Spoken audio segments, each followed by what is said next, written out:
And welcome back, ladies and gentlemen, to APAC North. It is time. It is our second Playday of this week, and we head into Playday 5 out of 7. It's Guts Gaming versus T1. Welcome back to the Analyst Desk. I'm Milos the Medic. With me are Jess and Fresh, and we're going to have a chat about these two. First up with Guts Gaming. Oh, don't give it to the shill. Give it to Jess, go on. No, don't give it to me. Give it to the shill. I want to hear what he's got to say. He started going for Guts after T1 failed on him. And you know what? He changed, swapped Jess? teams, jumped the train. I don't need to say anything because Guts are doing it in the server. They're proving my point cringe. directly for me in the server. Come on. All these Zoomers every day. Beaten thus far. And realistically, they've got a solid squad of players They really do, that are all showing up. You know, we spoke about Lily was the highest kind of rated player, and it surprised us last week, right? Because we were just like, Guess what? We don't feel like we're talking about Lily. You know, we said in their game, last Playday, that he might jump to first place. Yep, he did. he did, yeah. He did, yep. So Highest rated player. Lily's playing well. Yura's playing. They're all playing well. Light came up with a big one. He had a poor day, but he came up with a big 1v2 clutch on the Sophia post plant, and Merriu with the 1v3. They've got that team where they're all putting in good performances, and they're all stepping up individually when needed to win rounds for the team as well. It is unbelievable to me that I feel that I'm talking about a roster that last stage, just merely last stage, was not necessarily anywhere near the kind of impact they are to this very day. Do you know why I picked Guts as a team to follow? Oh, go on. So I did a decent amount of VOD review on them stage 1 and 2 when I knew I was coming in, and I thought they will frustrate the life out of me because they've got the potential to be good, and they won't be. And then they've come into stage 3 and they've been really good. I should have gone for Fav, really. T1 on the other side. Yeah, Jess. speaking of frustration, yeah, that's the roster of frustration. It feels like it's the organization rather than necessarily the roster, because it's gone through so many different formations, so many different organizations. You know, T1's picked up this roster now, headed by 11, and they've tried to build something that can be cohesive as it otherwise wasn't. If you haven't been following the roster, do go check out multiplicity of their versions over the past year or two. Big thing to note is they now have a roster that can stand shoulder to shoulder with the big fragger of 11, who used to have to carry like an absolute Sherpa up an entire vertical mountain, his team behind him. So big thing for me now is going, okay, there's other players standing up. Of note, probably one of the strongest game sense players is Fancy, who used to be a coach. Not a surprise, his game sense is strong. He has been stepping up for the team alongside a very crazy and fun to watch PJH as well. That was the point I was just going to make. I love watching this roster because they play such as much as they've pretty much lost every game. They play exciting Siege, and PJH is the kind of the spearhead of that. The early aggression, the exotic operator choices, but also the exotic gun choices. You think of the boss GA cog. Yeah. They're exciting to watch, but the substance just isn't quite there to get them over the line. If you want to watch a team that's always losing, then that's exciting. Then you know they're a team that excites you to watch. They just throw everything at the wall and see what sticks at this point. And you know what? Let's see which map we're going to be going to in this one. Which one they'll have to give us their best on 7 map pool. Chalet. Okay. All right, we've seen a lot of Chalet thanks to Fnatic over the past few play days, and we're on Chalet. T1 are starting defense, Guts picking the attack starting side.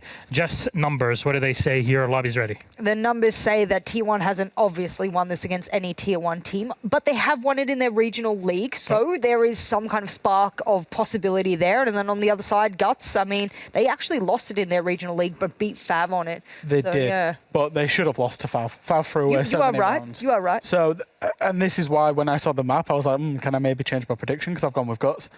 Oh, I feel like there's the propensity that this is a map that Guts could lose to T1 on. Yeah, out of all the frag-heavy maps, we always say, which are the maps where you can have a little bit of a loosey-goosey play style, not be as coordinated and get away with it? Coastline and Chalet. Chalette. Yep. Chalet. It's in France. Shelly. Shelly. Shelly. That's actually Baguette. perfect. Croissant. That's my entire French vocabulary. Production are now just cursing you in the background. They're fuming right now. They're fuming.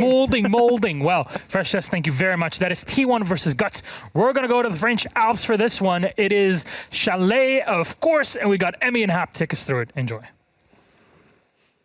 Good morning and welcome to Chalet, a nice little ski trip to wake us all up in the blistering cold. Yeah, it's Hap, it's Emmy. We're just thrown to by our double award nominated desk. Congratulations, Milos and Jess. Fresh. He's only just started. That's true. We'll give him a couple more than like 4 weeks to get his first award nomination, I think is fair, but congratulations to the both of them. And now I guess no more award. You and I did give out? No, we don't give them out. We just shout out our friends when they are nominated. True. So go vote. Also, in the worlds of Siege, Parker and Kix. Kix and Parker, indeed. Also, and Veli. Veli as well. Also got a nomination. And then some other, apparently there's other games that have esports scenes. Yeah, I've never known that. I thought we were the only one, but apparently... Well, question today will here be, will T1 finally pick up their first win out of a streak of very long losses? Also, something I wondered, did Jess just say that her only French she knew was bag of croissants? Oh, baguette. I thought she said bag. Oh well, either way, we're going to get underway. The Thatcher has been banned and the Monty will soon follow as well. Yeah, I mean, that's generally how it seems to go. Taken off, removed, dispatched. Yeah. It's early. It is very early. Valkyrie is off as well. Okay, let's get into this. And I think one of the things to note in the top left, that's a lot of L's you're holding there, Chief. Yeah. T1, it's not been great, but it never really has. So in a weird way, it's some of the best not been great that they've ever gone through, which is a strange sentence and one of those sort of, in a way, depressing sentences, but it's shown growth. It's just always this worry of is it too little too late, and now they're going up against a team that has always sort of been around the middle of the pack, but this split has been just so sharp and so aggressive and dangerous, and that's the worry. Is it's not that Guts have sort of fallen into wins or fallen into successes, it's that they've taken them. Yeah, that's it. They've taken them in spectacular fashion as well. Just that 1v3 clutch we saw 2 days ago from Mariu, for example.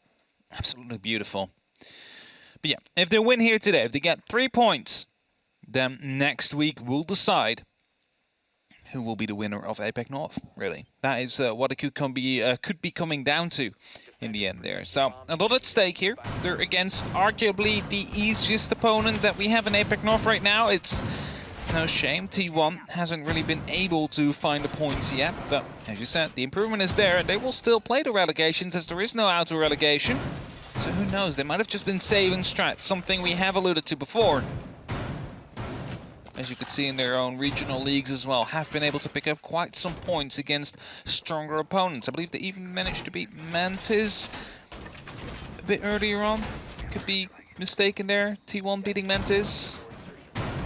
They're running the numbers, Chief. They're running the numbers for me. But it's also one of the things that we need to talk about with Guts is it was sort of cited about them that although they were in first, that they'd only really taken easy opponents. In the words of other people, no, we've got... It was not. It was you're wrong. Team that beat you swung and you missed. I went for the attempt. You went for the attempt. But Guts Gaming proved otherwise with their most recent victory. They were able to take one of those cited as a top teams, and they showed them what's what, and this is what Guts wanted to do with this pace. And here, on T1 paper... did beat Mantis. Oh. 5-7. Yes, this stage, not in APAC North, in their National League. I'm just fighting with Jess right now because we're talking about the National League. Either way, we're getting back underway. It's 0-0 still. First round. The action phase just barely started, 30 seconds, and that means that information needs to be gathered. Try and figure out how the attack needs to take shape. And for now, these are popping potentially to guide some of these players in at the bottom floor. Whereas Mariu really busy on trying to get the drone in to make sure that Solarium will be safe.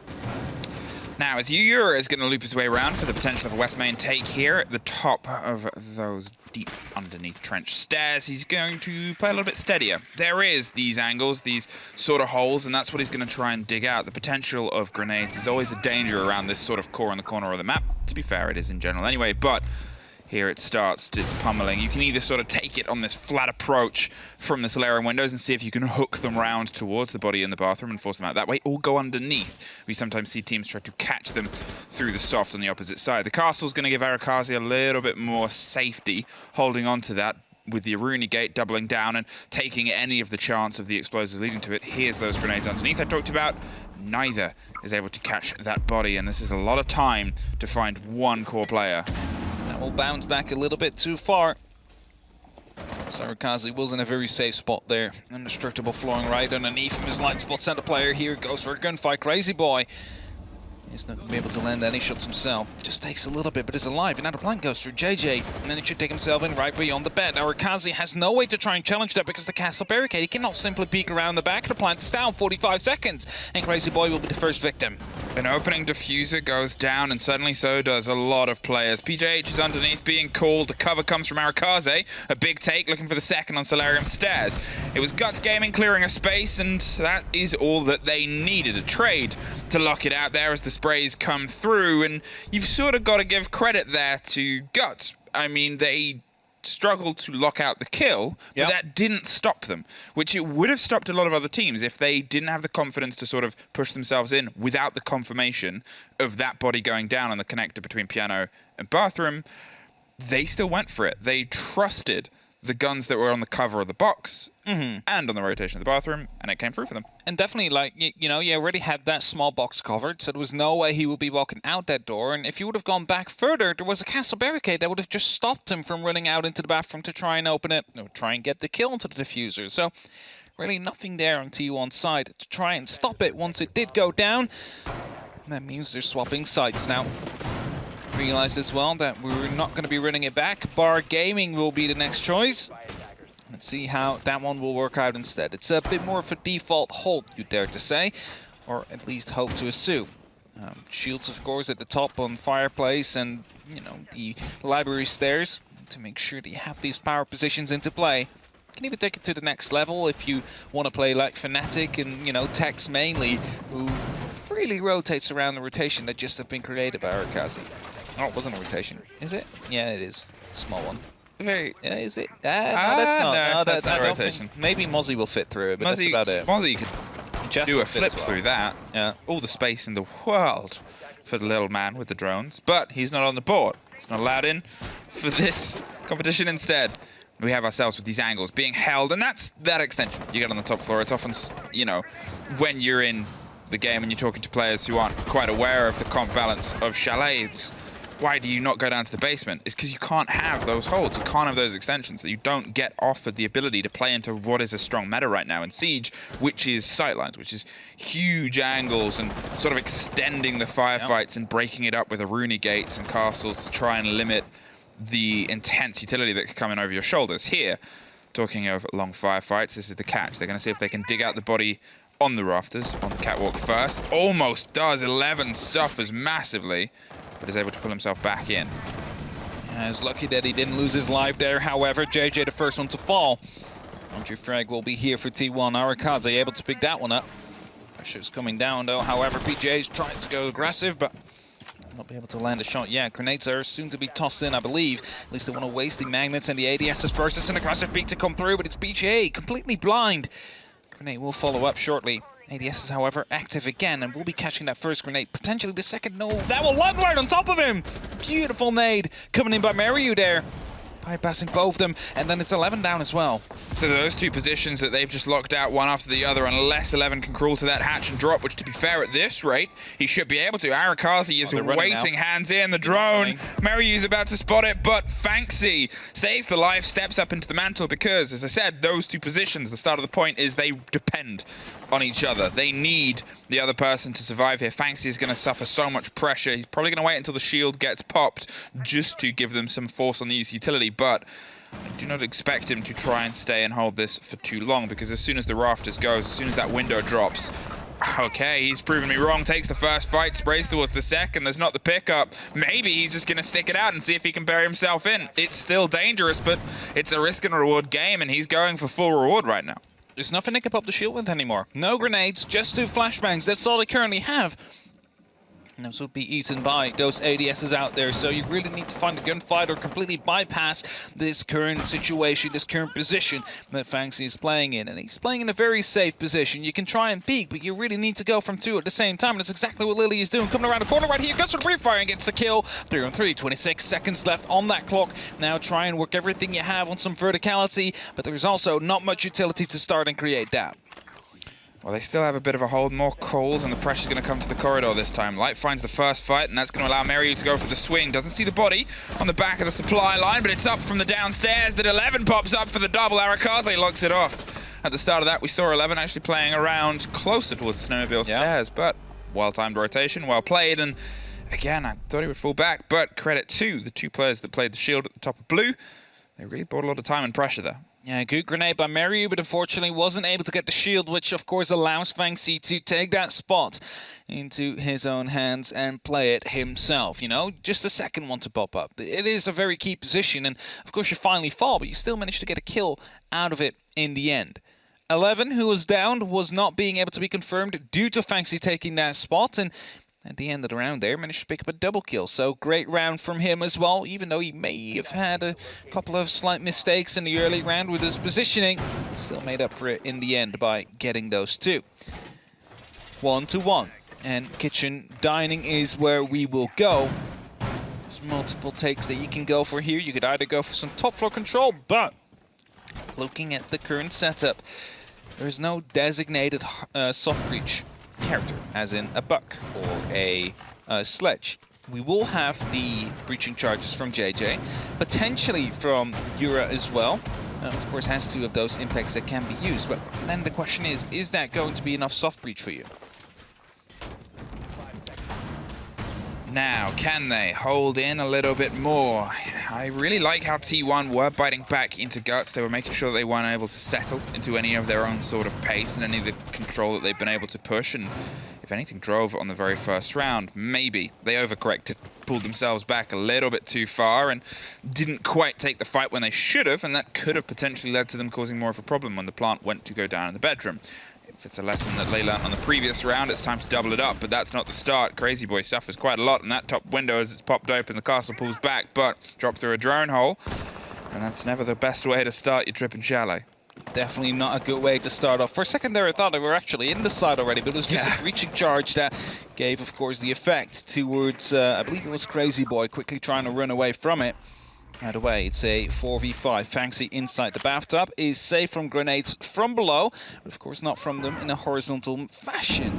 SPGH thinking about potentially punching in the window, also knows though the entire window will just disappear once it happens. The drone confirms the spot that he's currently in, and Yura is trying to lock off the angle together with Light, who's also holding the exact same. The pressure comes through. Light should be coming in clutch right now to try and see the feet, spots it, but he gets taken out from the window on Crazy Boy. They were playing around that, they had the cover, and that is a big take now. Crazy Boy is caught out as he tries to rotate back round. Lily locked in on the double window, is able to down them as PJH goes for the mad run out, is able to spray and get the dash down, and suddenly everybody is falling all over the shop, 3 versus 3, but Crazy Boy is still down. Should be able to be collected as there's no one close, just behind the half wall, doesn't quite get the connection, but Yura's concerned about the cover. There it is. There it is. Well, yeah, the cover is coming in. It's just PGH now trying to go for a long angle into the trophy. Gets tagged up and shot down from above. Yura using the own verticals they created to support the teammates against them. Make sure that he picks up that final kill. And that means Guts Gaming back in the lead up to round number 4 now. Master bedroom in the office. Again on that top floor. First site which was originally played, but also lost by T1. Of course, the bar is still locked. We'll have to wait till after this round until they can play that again. 2 on their attacks, which is kind of the norm and kind of the standard. Generally for Chalet, you see it often go towards a little bit more of the defenders at the minute across the board, but it's always APAC, and it's 2 great aggressive teams. T1, actually, even before they had their big changes, only really ever pulled rounds on their attack because they could be led by 11 who could sort of drive them through onto the site.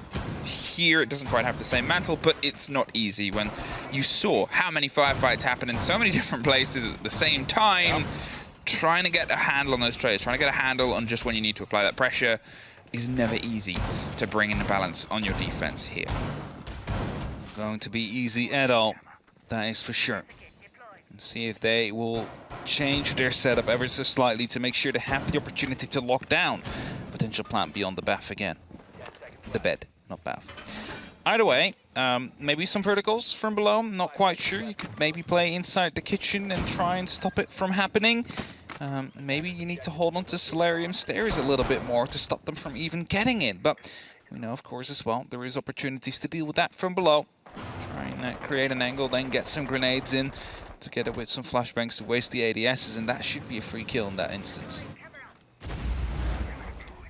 With a different take here and all the pace that we sort of thought we saw in the previous one, the firefight goes 11's way, and that's an instant call on the drop. Arakazi swings their way back round. Guts Gaming went for something bold here with a bit of a pace that, as I said, they can apply, but losing that opening gunfight, well, you don't want to run into 11 as the first person you see, especially with a gun like that and an angle like that. He was able to lock it off. Now suddenly, T1 have this man advantage, and look at this. They've changed their approach. We all saw those 3 ADSs on the Solarium stairs, and they've sort of picked up, well, it's not coming that way, so let's get everything picked back up. The shield goes on the piano. They now have an entirely new support structure and an entirely stronger defense. Yeah, they indeed realized they were not coming from the campsite, and thus will be coming from library. Means that a different kind of setup is necessary. This wall will be opened up shortly, though. There is absolutely nothing but a Mute Jammer to stop it. Of course, that Mute Jammer doesn't quite reach everything anymore, so a small opening will be created, which is going to be enough to try and get some cover on, or potentially even a grenade through to destroy that Mute Jammer to allow the Selmas to open up close behind the half wall as well. And here you see it happening. Mariu about to be tossing that one in. Comes in close. That pops up the second Selma and allows them to continue going for the stake. Well, Fanxy wakes back up into the world under a double window, but probably wished he hadn't, as he's instantly picked up by Lily, who yet again takes up the mantle of this. This gives him that crossfire. They can go for the support and the cover on their secondary take here. In the same way that they sort of build themselves a clarity of space and pushed in, that's kind of what they've gone through here, but it's not as comfortable. Under the shadow of the E1D, they're going to go for the plant, so they don't quite hear it. 11 has an idea that he needs to put pressure on, takes the first fight, but it's Crazy Boy that locks off JJ and puts the diffuser cold. A minute on, and they can't quite get it back as of yet, with one more sort of being secured here. PJH scratched and suffering as the fight happens all along the western front across both the piano window and the bathroom. Mariu's trying to find somebody, but T1 isn't giving them anything.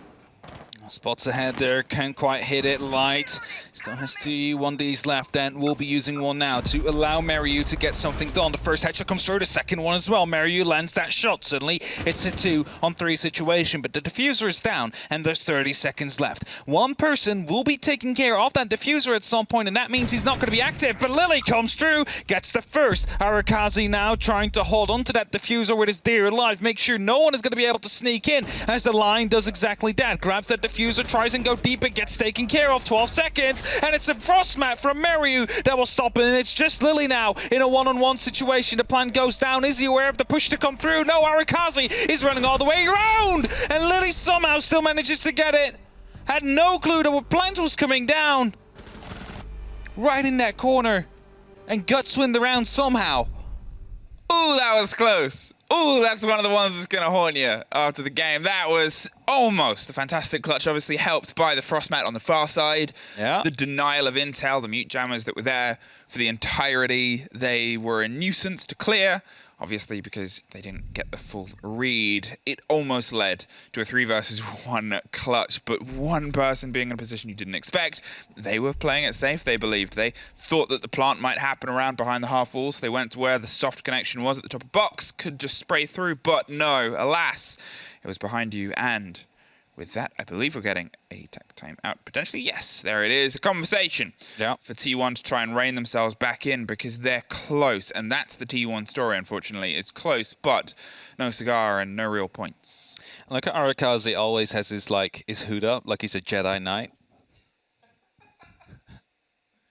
I appreciate that. Yeah. I mean, it's enjoyable to see. Either way. If I could on the desk, I would. Maybe next time we have a Halloween stream, we can just become Jedis. Maybe. Well, we weren't allowed to. We got costumes for last year, and we weren't allowed. Well, I guess the broadcast got moved. There was originally a broadcast on Halloween, and unfortunately, you and we were the only ones as well that managed. We really tried to convince the others, but they don't. I don't think they have. The boring. Yeah, they're boring. You hear us. I think if they're provided with a costume, they'll wear it. We saw that. We saw Napoleon Des. Napoleon Des was just art. It fit it quite well. It was unsettling. Yeah. Well. Back in, team talk, you're 3-1 down, and, well, the best you can hope for now is an even defense. To be fair, as I said, 2-1, that's not the end of the world. They can be a very good attacking team because they can sort of point their focus, and they can bring themselves to a point. Sometimes they're a little bit slow on their clear, on their attacks, but on a map like Chalet, when you can sort of go for pockets of space, and you don't have to really get a full clear because, you know, it's more of a top-bottom. Like, it's always like a two-stroke there. It's not like Club where you've got to go all 3 floors and try and find your way down and get massive width control. Chalet's a little bit shallower, it's a little bit steeper, and that could play into T1's favor on their attacks. All right. Let's see how this one will play out. As mentioned before, Guts, if they win this one, they basically put up the fight to next week against Mantis to decide who will be winning APAC North Division 2021 Stage 3. It's a whole mouthful, but they gladly will take it. Because if they win here today, that's 3 points, 2 matches to go. They win from Mantis after that, then suddenly it's a 3-point advantage. Of course, with the tiebreaker going their way. However, Mantis still plays Fnatic right after, and maybe Fnatic has woken up again after their 2 losses on Chalet. See how that one will go for them. Either way, still the match at hand. Round 5, action phase. We're a minute in. Guts Gaming trying to get as much control as they potentially can. They know the side is down into bar, and the struggle they had last time was the shield onto the library stairs. So is there going to be a different approach for it this time? Still the same operator setup. We do see the Ashe, however, that might actually help out as 11 takes a bit of a tag. Yeah, seeing yet again if they can try and find this early fight. 11 is no man's step away from it. He suffered in the same way before, but this time less so. Last time he was able to crawl his way through to the hatch, but look, a slight change in adaptation. They're quicker, and they're focusing on dropping the shield. They didn't quite get it, though. They might recharge soon. They got so much. Yeah, there you go. One of them really recharged. The second one will come in, and now they finally managed to get it. But still, so much utility used. If they were just a little bit quicker, that could have done with 2 or 3 less throwables. But it was an important part of utility. We complimented how it was the play before. 4 T1 to pull themselves back round, and it's obviously lessons learned. 11 is so isolated. PJH doesn't have much to work behind here. If he gets swung on, well, he's just got to take the fight, and he does. Stepped up, traded. Meryu gets the pick back up over the swing round on the double piano door. Another call comes out. They're trying to now isolate the single player who has really nowhere to go but a hop over the top. That's locked, so has to just try and slip through. Couldn't quite make it. Good position there from Lily, able to pick up that kill is really going to be helpful. 3 on 4. It's a 1-man advantage, but Fanxi is thinking about going for a potential flank, and that could be coming out quite big if it succeeds. Still a player below, though, inside the pantry. JJ again taking a bit of a tag as Fanxi tries to come back, and Crazy Boy manages to pick up 1. There's going to be more breaching charges to be deployed here to try and get some extra lines aside as Meryu picks up yet another kill. Meryu screaming through the Chalet right now, able to find 1 more, but you look at 20 seconds left, and Arakaze's going to put himself into the default plant spot and see if he can get a cheeky swing round with the other connecting player playing on the connector. Crazy Boy's trying to buy as much time as possible. 10 seconds left. And finally they find the trade, and suddenly it's a 1 versus 1. They know where he is. Behind the half full, but it's Arakaze that keeps a hold on the round. Got for a second there. It was a 1v1 after that kill came through. Well traded out. T1 take the site yet once more, and Guts Gaming need to find the next one to go into the second half with a bit of a lead. That is definitely something they will be looking for. Master bedroom is where we seem to be going. Gonna be seeing a quick reconnect from Europe potentially to come through due to a small is it misconvenience? An inconvenience, I there suppose, we go, yeah. or a bug. I didn't want to say it. Okay, well, I mean, they said it in all chat. Yeah, so we're just going to have a very quick technical pause just before the turn of the half, and hopefully we'll be able to get ourselves back into this. But as you said, there is the possibility now that Guts can push themselves towards having a better half. The site that we've now seen them lock in twice has been the same site. They haven't been able to take a successful defense on any other site. So are they going to stretch themselves? Are they going to potentially play one that we haven't seen, the only one being the basement? Or are they going to try and double down a hold on the top? Because to be fair, I mean, one of them came down to a 1 versus 1 on the hold, and they are playing sharp. They have been close. It's not that they've been entirely sideswept. See, that's the whole thing. They're always close to getting these rounds, and if they always get these rounds, then they would have had a win by now, right? That's literally it with T1. They get so close, but unfortunately, they lose it out in the end. Just 1 time or 2 times too many, and that leaves them into a spot where they're fighting for wins still. Something they haven't really been able to find. Just a singular one over 3 stages, and it was an overtime win at that. We're missing someone from... I was PJH. Okay, yeah. I was working out there and I was like... 9 people. Like, he's gone. You can technically see him. He's in the back of Crazy Boy's camera. True. He's still here. He's still here. Just PJH is still here. His back to the camera. Yeah. There he is! There he is. Cool. Nice. I like production playing around with these cameras. Oh, look at production. I mean, they're just swiping. It's like the technology that we have. Unbelievable. We'll be back in at the turn of the half so far, and I think Guts are pretty confident. They're smooth sailing. I think their holds are working very well, and they've set themselves up for the control of the trades very well. Especially, obviously, Mario, who twice was able to sort of strike back instantly after someone was dropped. It's something that they've done very well. And if it's anything, if there's sort of a detriment to what we've seen from a lot of the teams in this league, or the mistakes, one of the most common mistakes we see is not really holding on to trades. Yeah. It's sort of slipping through.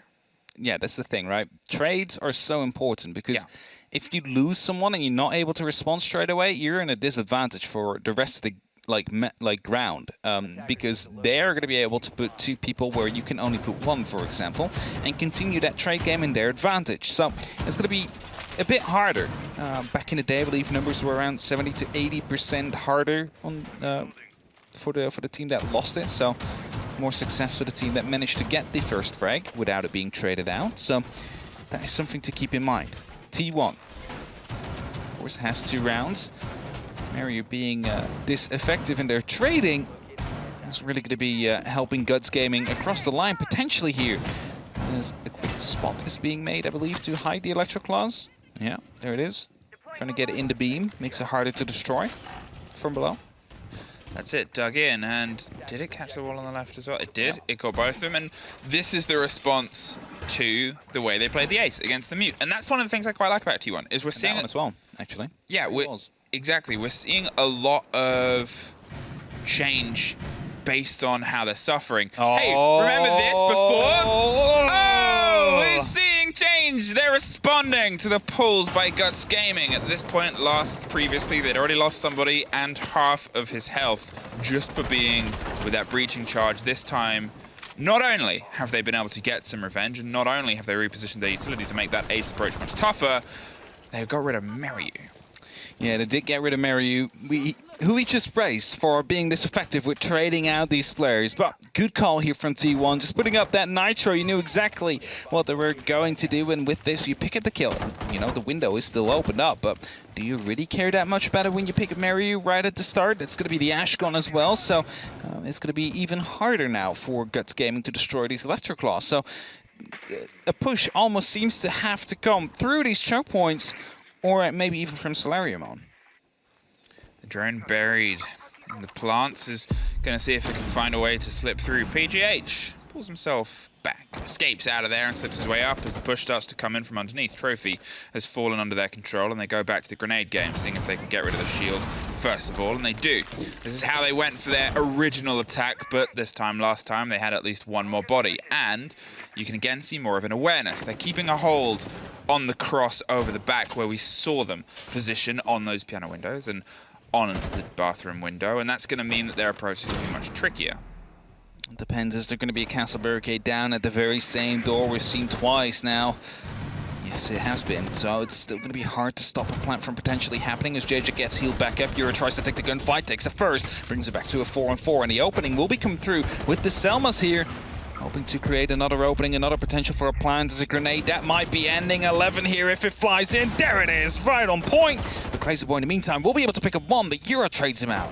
Fanxi is going to be the next to try and step into the fight. Just sprays through as they looked away, but with that soft connector between the pair of them, it's such a dangerous angle. PJH leans into it, can't quite get the connection. Lillian Light for 1 apiece, and Gut It's for the 4-2 half. Yeah, still managed to get it there just on the back of getting these entries and, you know, finding multiple angles to work with.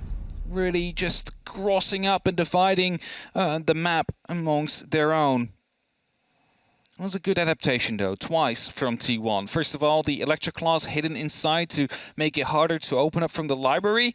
But also, second of it was going to be the nitro on the window, which they managed to catch off Maryu with. So I like to see the adaptations. Unfortunately, it didn't result into a round this time because Guts Gaming, I don't want to say it, but maybe a little bit like CAG was last stage. They just win all their gunfights at this very moment. It's very hard to win a one-on-one gunfight because you're not given any.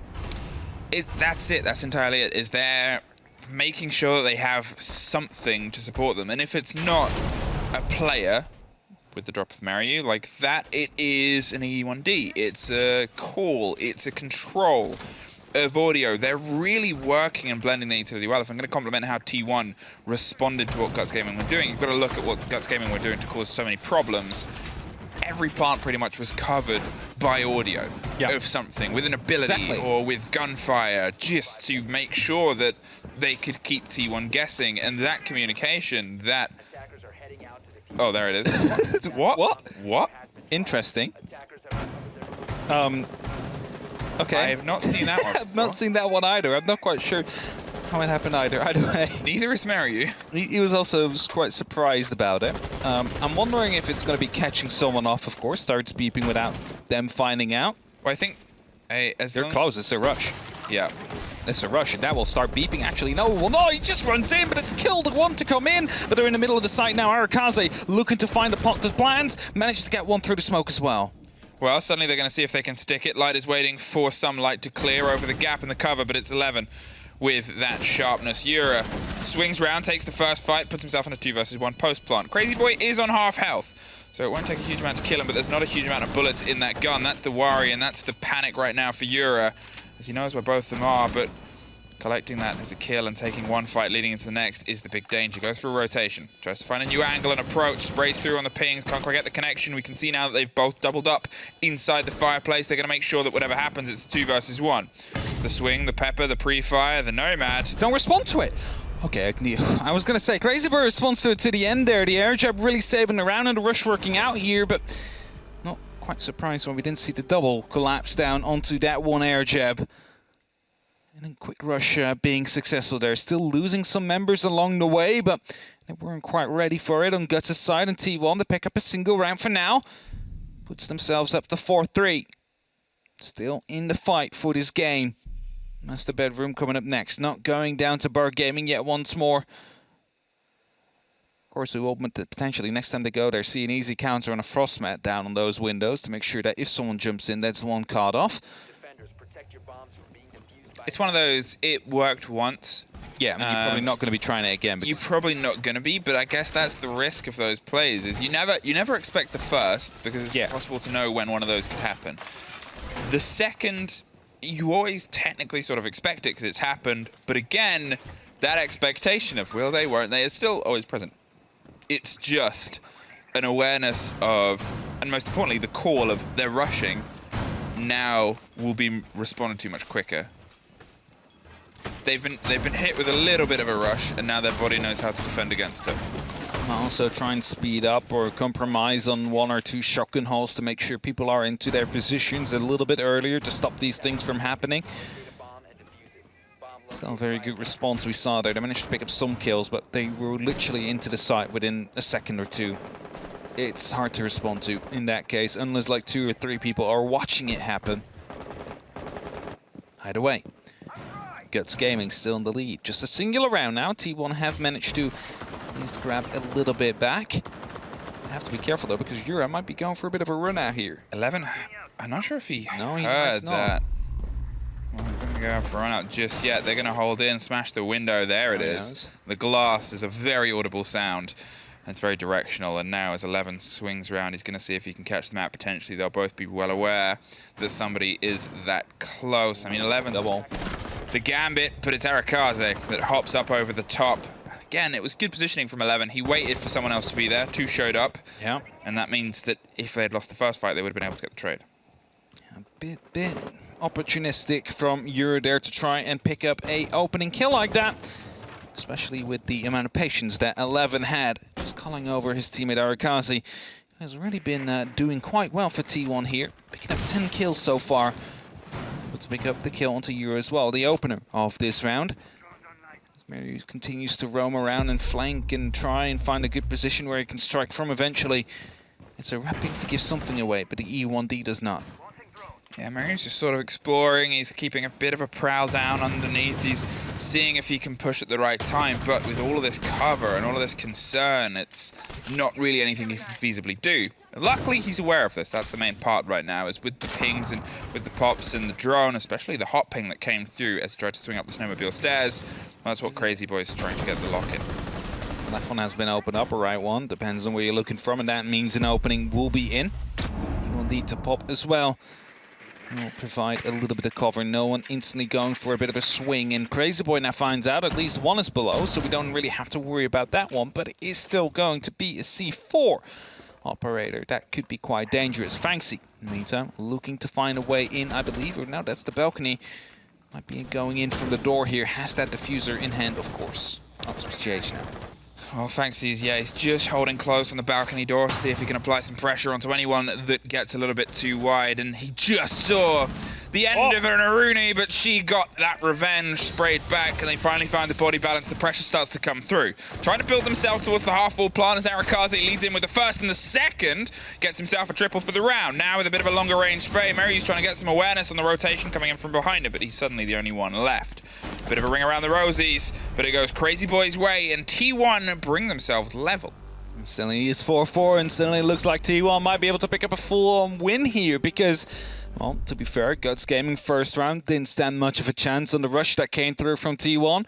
And right now, well, they got outplayed. They cut up the pie well, and T1 managed to get these frags when they were necessary. And even though Mariu managed to find a beautiful one, it's now going to be a tactical timeout. Guts Gaming will be calling it. Realize as well they need to bring it back, need to bring it into their advantage.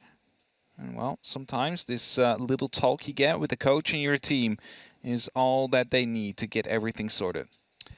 It's very good. As said about T1 sort of attacks, that they can be a good attacking team. I love that they're sort of compartmentalizing all of the aspects of Guts' defense. They went and they entirely focused. As soon as they got the read that somebody was in the little jump out, whatever that call out for that room is. What is the call out for that room?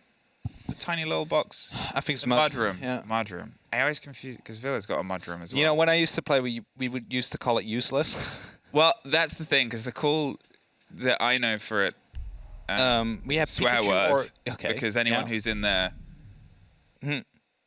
Okay, yeah, no, So I get it. yeah. But mudroom.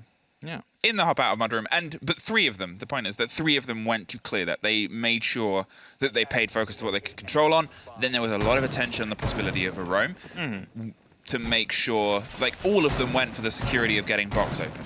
And then once they had box, then suddenly they repositioned, and the only person that was downstairs to try and hold off was their Nomad, Crazy Boy, which is fine and fair and what you're supposed to do in that situation. But it's a really good, as I said, compartmentalizing. They're breaking it down. They're looking at the aspects of Guts Gaming's hold that they can take apart, and then they're doing it. Very strong attack here from T1.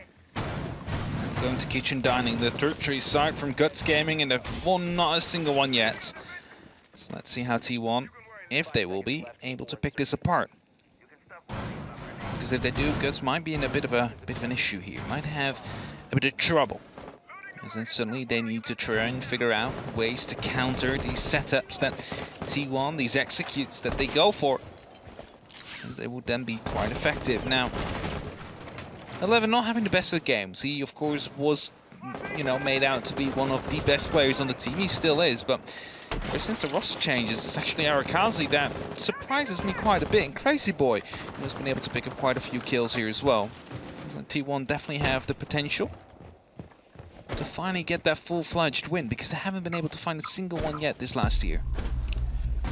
Wow, more E1Ds, and it's the consistent hum and purr that has been kind of dangerous to every single defense that it's gone up against. And it's just been used slightly differently, I think, in T1's favor. They're using it more as you would expect a traditional line to be used to try and hunt people down, to try and lock them off. Yeah. It is once or twice used on moments to cover potential movement, but more as a, I think, as a second thing. Whereas the drive for Guts Gaming was, we're using this to cover a plant sound, we're using this to cover the control of this room and this room and this room. They weren't looking for kills behind it, per se. Oh, for sure. Bit of droning coming out on the top floor. One player in the box. There's going to be two in the back of Solarium. Lily is downstairs, so potential rush could be inbound as well if they figure out there's only one person on site. It's JJ right behind the shield. That's all the cover they have. Potentially some verticals as well, but I'm not quite sure how effective they will be. And surely this shield will be taken care of as soon as possible, but potentially with a grenade to fly over the top of it, because I'm not sure if there's going to be any ADSs in that position. They're steadily able to get an idea of the table, and with nobody up in box, if they get that security, it's only really JJ in the position over the shield that can try and cause some problems here. Sure, they could extend their way back round and It is just JJ. go for a little bit more pressure, but they've got a very heavy hold here on the back line on Trophy. And there is a great opening take. PGH puts the pressure on, and you're sort of hoping that Guts Gaming go for a bit of a rotation. Now, we have seen takes here fall apart. We saw a fantastic behind-the-scenes video of Canadian calling the hold as the push came.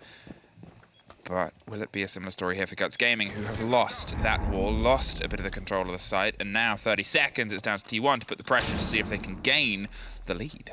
See, JJ is truly the only one who can really stop this plant from happening. Lily now needs to come in as Arakaza gets another kill. PGH goes through with the plant, and Lily tries to sneak through the smoke. A grenade flies by, won't be able to get anything, but he's one of the last two members left. It's going to be the plant to go down. He managed to pick up one, goes for the second and gets that as well. But a swing comes around the corner, and it's going to be 11 to pick up that very final kill. And T1, well, does it seem like Guts might have been having a very good attacking half right here? They're definitely stepping it up, winning all three sites that Guts have brought so far, and take the lead, more importantly, pushing it up to 4-5. I said how next week could be decisive for the victory, but if T1 are able to snoop points away here from Guts Gaming, they might just already miss it. There just wasn't really much of an adaptation there from Guts. They sort of, you know, T1 were able to get pretty standard holds in. They were able to get pretty standard control. They took care of the wall that you want to try and get the diffuser down behind the dining table. They did standard plays, and they did them well, sure, but Guts Gaming didn't try and bite back. There was nobody above box that was causing problems, which is the standard way for a lot of teams to sort of bite back, and sure, it was soft, so it's not the most confident, but you have to look at being aggressive on Chalet. You can't just hand territory over, because in that situation, when you're in those sort of flat firefights, Arakazi, I mean, attackers also usually have better scopes, sharper guns, and they've got Arakazi right now. And that drone that he has set up inside of the bar, that is most likely the reason why they have been able to go for the rush the last time around, and it's in the exact same position again, only spotting a singular player. I don't want to say this could be another rush, but if you're just putting JJ on the site, still reinforcing with the action phase already starting, this can potentially lead into becoming another rush here if they are feeling fancy for it. Of course, a bit fancy on the team. Now, do see some pressure coming from the top here, so they are taking it a little bit slower compared to before.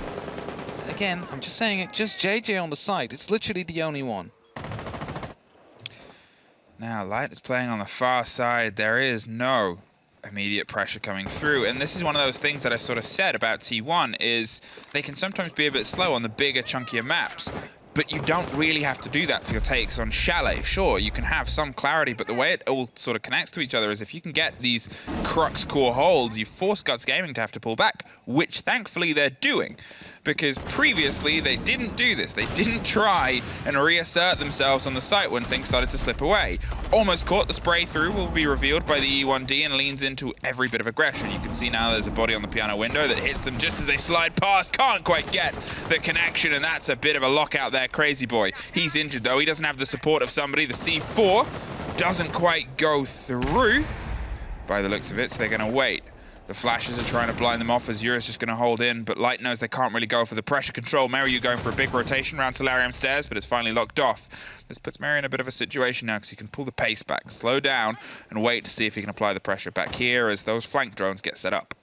Of course, there's some air jabs as well. The question, however, will be how effective are they and where have they been placed? Is Mary going to be able to sneak by and pick up a kill? No, Crazy Boys on the flank watch there. Actually spots out the player and calls it out as Fancy and PGH both pick up a single kill. Lily offside, Mary offside. They need to try and fall back as quickly as they can because otherwise this is just going to be another collapse and another plant to come through without a single player being there to try and contest it. And as they're both trying to make their way back, Lily goes for a bit of a flank and manages to pick up at least one kill.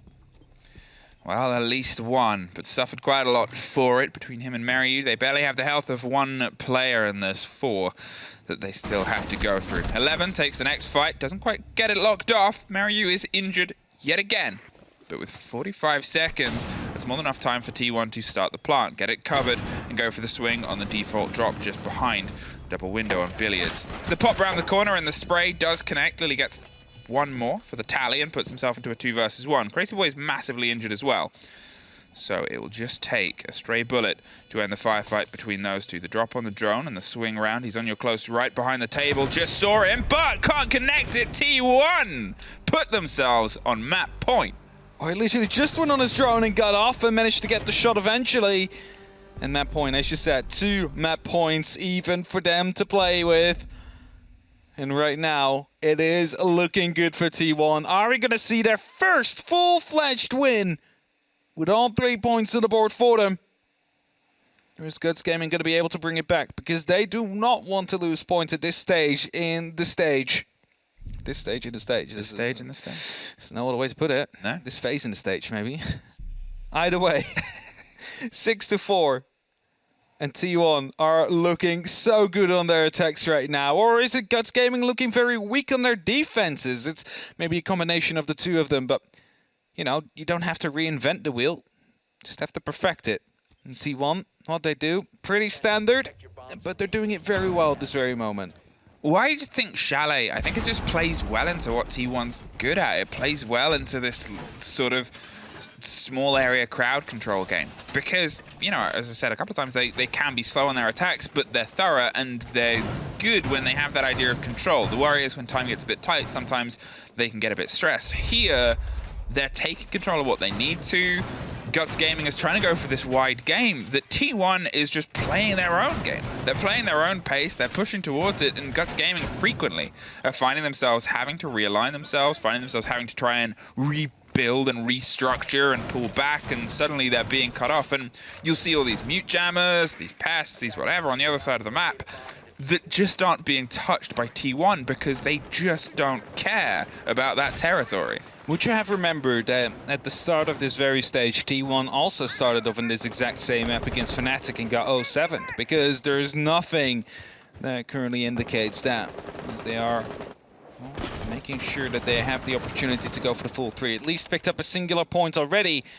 Puts them on to 5 in total, I believe, over this stage this season. Of course, they're already facing the relegations. There's no way around that. They are stuck inside of it. But at least they have the opportunity to go out with a bang and even put Guts down just a bunch. With Mantis, of course, being one of the best hopes currently of APAC to go up to the 6th Invitational. APAC North, that is. They will be clapping in their hands right now, being very happy with what they see from T1. Now, as Lily is trying to get a bit of an angle here on the body above the double window there, just desperately, hoping that the sliver of a helmet or a head falls into view and they can take it off the top of the castle, but they're not quite going to hand it over. Instead, the pressure starts to come here towards JJ on the top of the rafters. It's a power position that they're going to try and root him out of as Yura actually leans in, takes the fight and wins it. Big important moment here as Guts Gaming's finally able to properly take this first firefight clean. JJ locks it off for the second. Suddenly they've been able to get 2 very important kills in a row. Now, PJ slips his way in.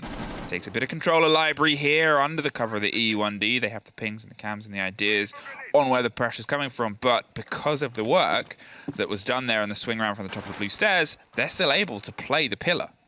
Seems that they are starting to push in, and Arakazi will be able to pick up the first quite cleanly. Second as well, still more than half HP. Plenty of work left to do as they still need to go all the way down towards the master bedroom. But with a minute left on the clock, it's a 3-on-3 situation. There is going to be 3 smoke canisters. There is going to be 2 yokais they need to deal with. But At this very moment, they are on point with their gun skills, and I wouldn't be surprised if they just try to go for the kills instead. At this moment, drones are being taken care of. Fanxi is taking point, looking to try and find the first. Of course, using that 417. It's a big DMR that deals, I believe, 46, no, even more, 74 damage, I believe, per shot on base, meaning it's a 2-shot kill anywhere on that body. Just trying to make use of it. Has been able to put up quite a bit of damage already, just not the kills for now. 30 seconds, more than enough time for the 2 more remaining canisters to make sure that the box stays entirely smoked. PJ just going to have to try and hard run this all the way to the other wall, but with the Echo drone giving the read and the beat and everything they're doing, it comes to Fanxi pushing around on the bot. Back, drops the smoke, but the Echo drones are still in play. They have to push. Mariu's pulled himself back. He's playing Ring Around the Rosies. He has nowhere to go. Drops the first, goes to the drone, tries to find it, can't connect with the roof. The diffuser is planted.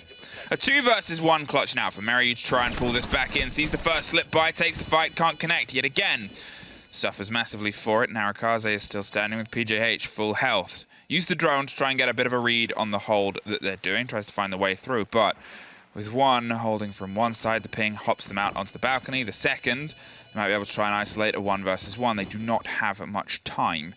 17 seconds to take the first fight. Goes for it, can't get the connection. They're not over-peaking or over-swinging. They're playing this perfectly. Back on the side, they can get there in time. He's going to play around with it. He has no other option. He has lost it, unfortunately, but fortunately for them, T1 secure points. Oh, look at how happy they are. This is their first win of 3 points, Emmy, in this entire year, and we've been saying it on the desk. We can feel it coming. It seems like they're almost there. It's just a matter of when will it be here. And they managed to finally find it. T1 pick up the full 3 points here, and just look at them hugging each other. They're so happy about this one. They know they will fight in relegations, but this is a good confidence booster. You just took out the #1 in APAC North for now. Well, if there's any advert to say that this league is unpredictable, there it is. The team that's on a rise at first just got knocked by the team that hadn't claimed a 3-point win. So, before we get to the breakdown of this, we'll have a very quick ad break, and we'll see you after then.